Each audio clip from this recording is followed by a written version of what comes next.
اعوذ باللہ من الشیطان الرجیم بسم اللہ الرحمن الرحیم سورۃ التحریم مدنیہ۔ سورہ تحریم یہ مدنی صورت ہے اور ترتیب کے اعتبار سے یہ قرآن مجید کی 66ویں صورت ہے اور نزول کے اعتبار سے 107ویں صورت ہے۔ اس میں چونکہ ایک واقعہ تحریم کا آ رہا ہے تو اسی مناسبت سے اس کا نام سورہ تحریم،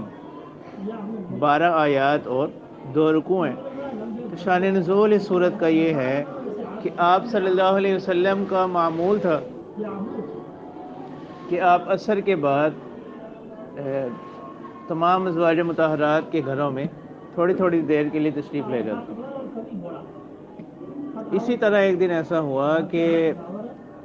آپ صلی اللہ علیہ وسلم ازواج مطہرات میں سے ایک کے گھر گئے، وہاں پر آپ نے شہد پی لیا اور معمول سے کچھ زیادہ دیر ہو گئی وہاں پر۔ تو اب دیگر ازواج مطہرات جن کے پاس ان کے بعد گئے تو انہوں نے جو ہے نا یہ کہنا شروع کر دیا کہ آپ کے منہ سے جو ہے نا مغافیر کی بو آ رہی، یعنی شہد میں جو ہے نا وہ ملاوٹ، یعنی اس جو ازواج مطہرہ تھیں ان سے ذرا وہ ان کے پاس جو زیادہ دیر ہوگی تو اس چیز سے وہ کرنے کے لیے انہوں نے یہ کہنا شروع کر دیا۔ تو آپ صلی اللہ علیہ وسلم نے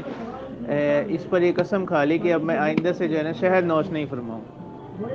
اور ساتھ ہی آپ نے بھی ان کو فرما دیا کہ آپ نے ان کو یہ بات نہیں کہنی کہ کہیں ان کو محسوس نہ ہو۔ لیکن انہوں نے یہ بات جو ہے آگے پہنچا دی، تو پھر اس موقع پر جو ہے یہ صورت نازل ہوئی اور اس میں بتلایا گیا کہ کسی حرام چیز حلال چیز کو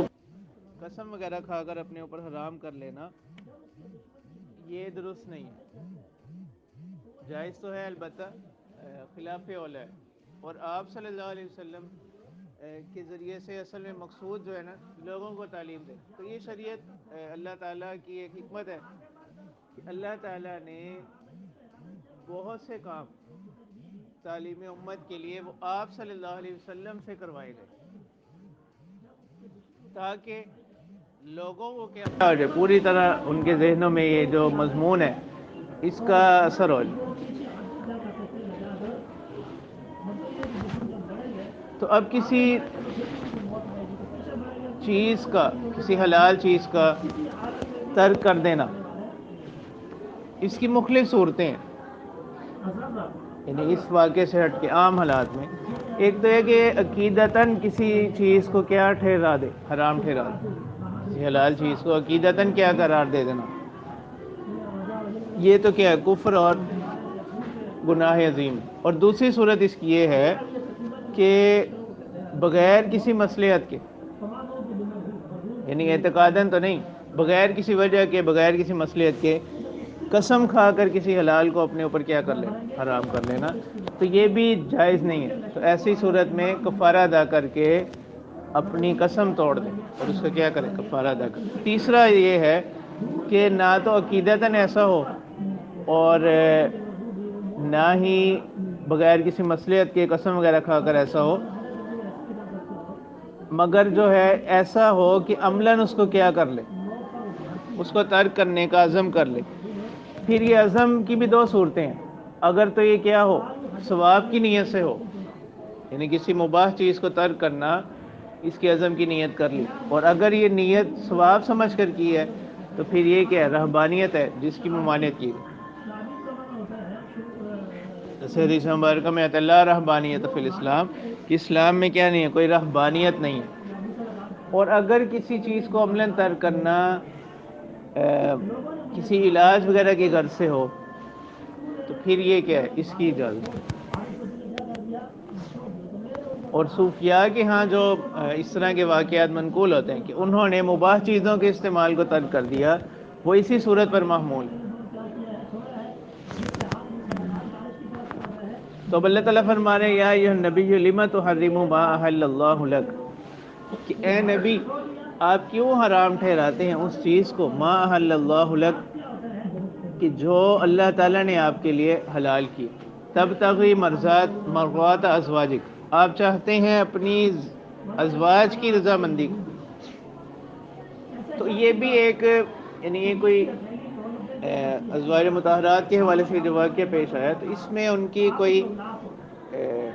یعنی گناہ والا کام اس یعنی خلاف اولا تو اس کو کہا جا سکتا ہے لیکن گناہ نہیں، اور عام طور پر یہ عورتوں کی فطرت میں چیز ہوتی ہے۔ واللہ غفور الرحیم اور اللہ تعالیٰ بخشنے والے مہربان ہے۔ قد فرغ اللہ لکم تحلۃ ایمانکم اللہ تعالیٰ نے مقرر کر دیا آپ کے لیے اپنی قسموں کا کھولنا، یعنی قسموں کا کھولنا سے کیا مراد کہ کفارہ دے کر آپ اپنی قسموں کو توڑ دیں۔ واللہ مولاکم اور اللہ تعالیٰ ہی آپ کے کارساز ہیں۔ وَهُوَ الْعَلِيمُ الْحَكِيمُ اور وہ جاننے والے حکمت والے ہیں۔ وَإِذْ أَسَرَّ النَّبِيُّ إِلَىٰ بَعْضِ أَزْوَاجِهِ حَدِيثًا اور جب آپ نے رازداری سے کہی اپنی بعض ازواج سے حدیثاً ایک بات، یعنی یہی کہ میں آئندہ کے لیے شاید نہ پیوں۔ فَلَمَّا نَبَّأَتْ بِهِ پس جب اس نے یعنی جس زوجہ کو آپ نے بات کہی، فلما نبأت به جب اس نے آگے اس کی خبر کر دی، وَأَظْهَرَهُ اللَّهُ عَلَيْهِ اور اللہ تعالیٰ نے آپ کو اس پر کیا کر دیا، مطلع کر دیا، عَرَّفَ بَعْضَهُ وَأَعْرَضَ عَن بَعْضٍ تو آپ نے کچھ اجزاء کا تو ذکر کر دیا،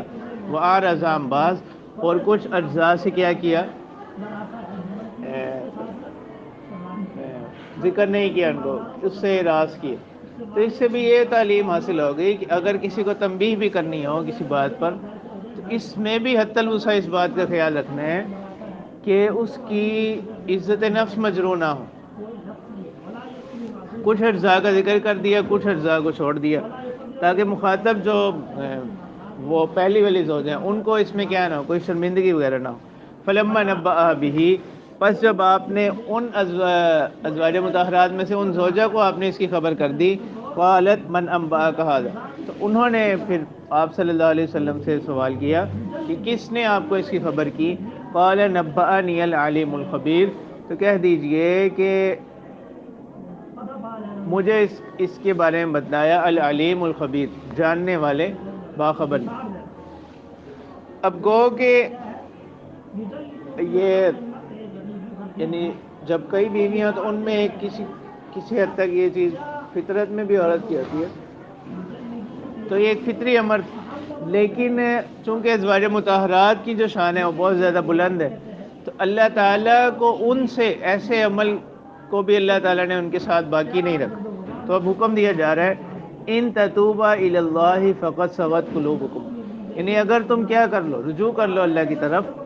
تو یہ کیا ہے تمہارے حق میں بہتر ہوگا۔ کیوں؟ فقط سغت قلوبکما کہ آپ کے دل کیا ہو چکے تھے، اسی طرف مائل ہو چکے تھے کہ کسی طرح ہم ان کو کیا کروا علیحدہ کروا۔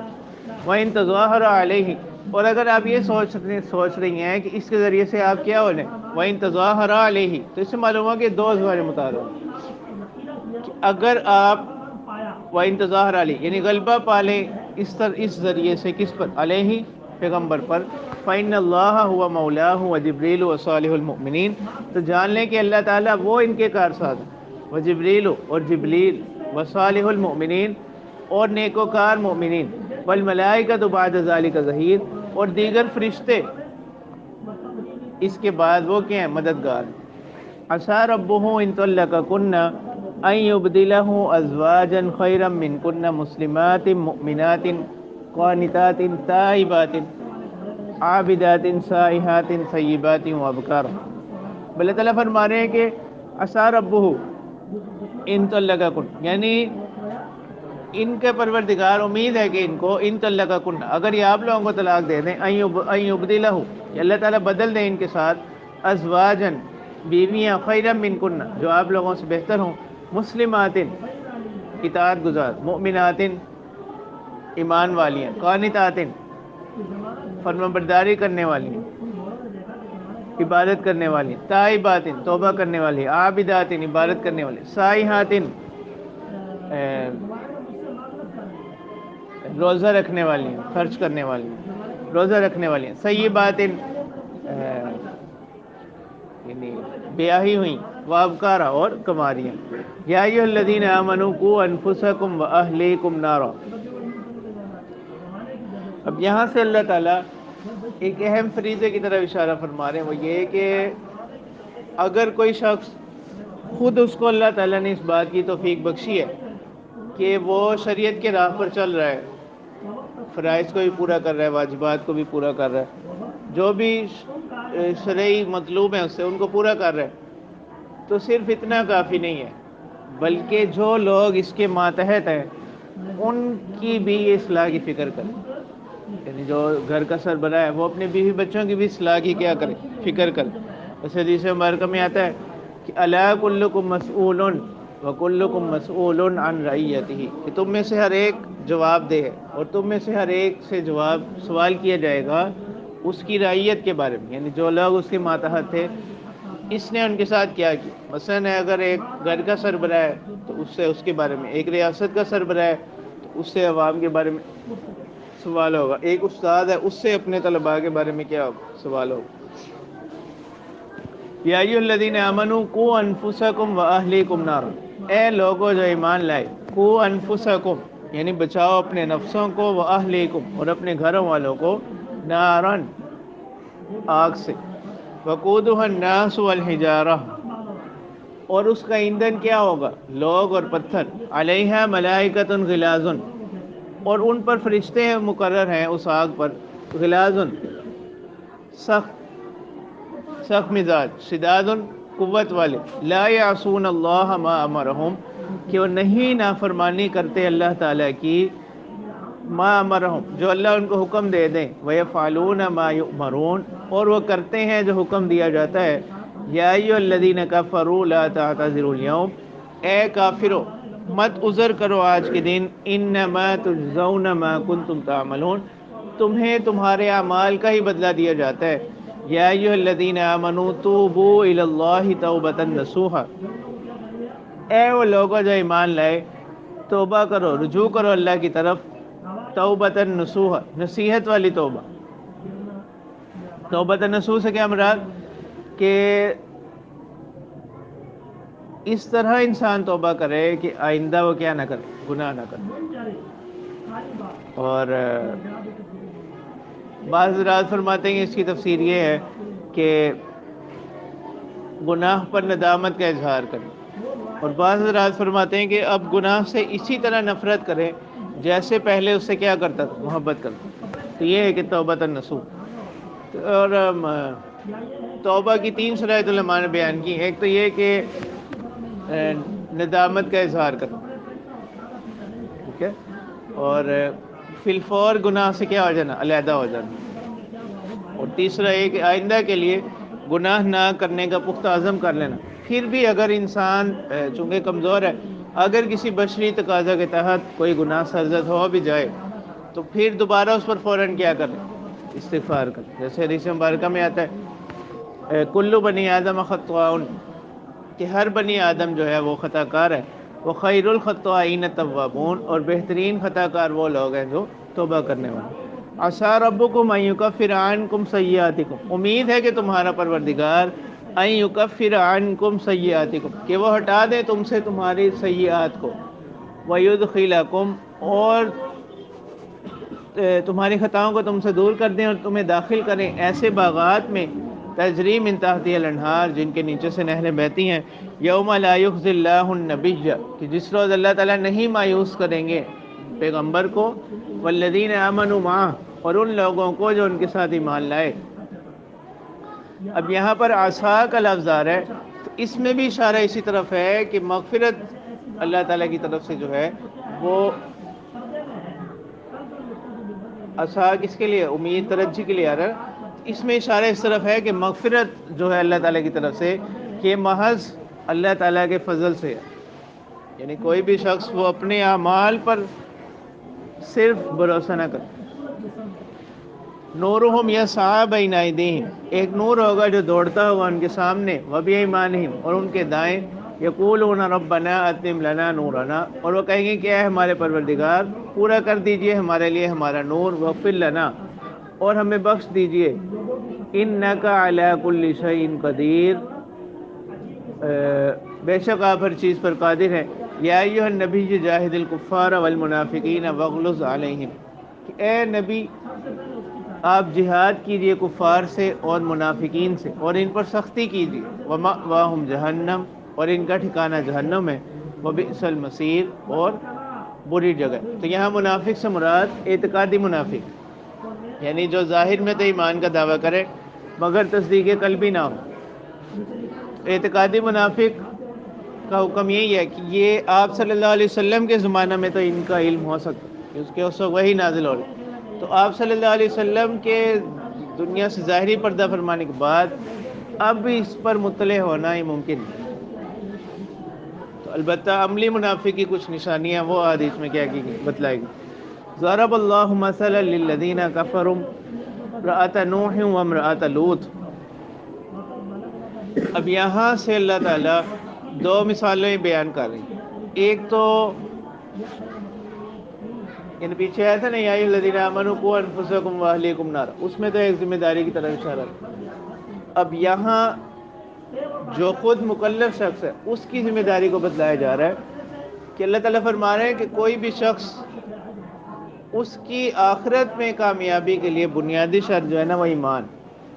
یعنی کوئی بھی شخص یہ نہ سوچے کہ میرا تعلق چونکہ بڑے خاندان سے ہے، ٹھیک ہے، میرے آباء و اجداد میں بہت سے علماء گزرے ہیں، اولیاء گزرے ہیں، مشائخ گزرے ہیں، تو صرف اسی بات پر وہ کیا نہ کرے، اکتفا نہ کرے، بلکہ وہ خود بھی اس سے کچھ مطالبات ہیں ان کو بھی وہ کیا کرے، پورا کرے، پھر اس کے ساتھ یہ چیزیں کیا کریں گے، اس کی تائید۔ اسی طرح اگر کسی شخص کا تعلق ایسے گھرانے سے ہو جہاں سارے لوگ ہی کیا ہوں، بت پرست ہوں، گناہوں میں مبتلا ہوں، اللہ تعالیٰ کے راستے سے دور ہوں، تو ان میں بھی اللہ تعالیٰ کسی ہدایت والے کو کیا کر دیتے ہیں، پیدا فرماتے ہیں۔ تو یہ اللہ تعالیٰ کی شان اور اللہ تعالیٰ کے کرم کے مطابق یہ فیصلے ہوتے ہیں۔ تو یہاں اسی طرح کی دو مثالیں بیان کی جا رہی ہیں، دو پیغمبروں کی بیویوں کی، اور ایک مثال جو ہے وہ دی جا رہی ہے کس کی، حضرت نوح، یہ فرعون کی بیوی کی۔ فرعون باوجود یہ کہ وہ کفر میں تھا، اور یہاں تک کہ اس نے کس کا، خدائی کا دعویٰ کر، اللہ تعالیٰ فرما رہے ہیں ضرب اللہ مثلا للذین کفروا امرأۃ نوح وامرأۃ لوط۔ بیان کی اللہ تعالیٰ نے مثال ان لوگوں کے لیے جنہوں نے کفر کیا، امرأۃ نوح وامرأۃ لوط، حضرت نوح علیہ السلام کی بیوی کی اور لوط علیہ السلام کی بیوی کی، کانتا تحت عبدین من عبادنا صالحین، یہ دونوں ایسے دو بندوں کے تحت تھیں، من عبادنا صالحین، ہمارے بندوں میں سے جو دونوں کیا ہے، نیکوکار، فخانتاہما، انہوں نے ان کے ساتھ خیانت، یعنی خیانت سے یہاں مراد یعنی گناہ، یہ بدکاری وغیرہ مراد نہیں، یعنی خیانت سے یہاں مراد کی ہے ان پر ایمان نہ لائیں، فلم یغنیا عنہما من اللہ شیئا، بس یہ دونوں کام نہ آئے ان کے اللہ کے مقابلے میں ذرا بھی، یعنی اللہ کے عذاب سے ان کو نہ بچا سکے۔ وقیل ادخلا النار مع الداخلین، اور کہا گیا ادخل النار، داخل ہو جاؤ دونوں آگ میں داخل ہونے والوں کے ساتھ، یعنی مطلب یہ کہ جو پیغمبروں کی نسبت تھی ان کے ساتھ یہ ان کے کام نہیں، جیسے حدیث مبارکہ میں بھی آتا ہے کہ من بطأ بہ عملہ لم یسرع بہ نسبہ، کہ جس کا عمل اس کو پیچھے چھوڑ دے اس کا نسب اس کو آگے نہیں بڑھا سکتا، تو نسب بھی آگے اسی وقت بڑھائے گا جب عمل کیا ہو، درست ہو۔ اور دوسری مثال اللہ تعالیٰ دے رہے ہیں وَضَرَبَ اللَّهُ مَثَلًا لِلَّذِينَ آمَنُوا امْرَأَتَ فِرْعَوْنَ، اور اللہ تعالیٰ فرماتے ہیں، اللہ تعالیٰ مثال بیان کرتے ہیں ان لوگوں کے لیے جو ایمان لائے، امرأۃ لوط، کس کی، امرأۃ فرعون، فرعون کی بیوی، اذ قالت رب ابن لی عندک، کہ اللہ تعالیٰ فرما رہے ہیں کہ جب اس نے کہا رب ابن لی عندک بیتا فی الجنہ، کہ اے میرے پروردگار کہ بنا دیجئے میرے لیے اپنے ہاں ایک گھر جنت میں، ونجنی من فرعون وعملہ، اور مجھے نجات دیجئے فرعون اور اس کے عمل سے، ونجنی من القوم الظالمین، اور مجھے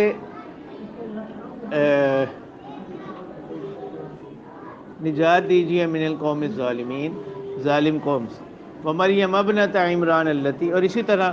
مریم بنت عمران کی، اللتی احسنت فرجہا، کہ جس نے اپنی عصمت کو محفوظ رکھا، فنفخنا فیہ من روحنا، اور ہم نے پھونکی اس میں اپنی روح میں سے، وصدقت بکلمات ربہا، اور انہوں نے تصدیق کی اپنے رب کے کلمات کی،